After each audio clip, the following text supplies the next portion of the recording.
de notre pays et à son rayonnement culturel. Nos investissements utiles effectués se sont traduits, entre autres, par la mise en service du Dakar Arena, du stade Abdoulaye Wade, ainsi que de l'arène nationale, qui a été pendant longtemps une sollicitation des amateurs de lutte et qui permet de valoriser notre sport national.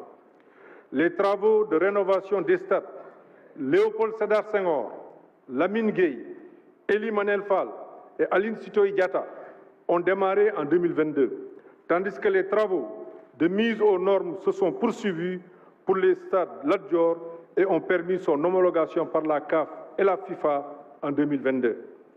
D'autres projets d'infrastructure devront être exécutés en 2023.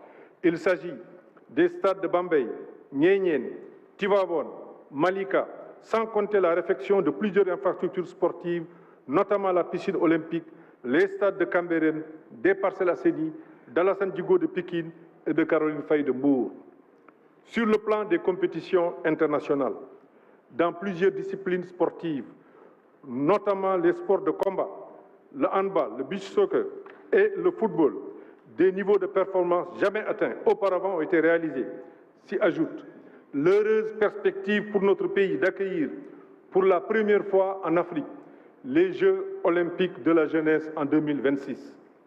Je profite de cette occasion pour adresser mes chaleureuses félicitations à notre chère équipe nationale de football pour sa participation plus qu'honorable à la Coupe du Monde actuellement en cours au Qatar.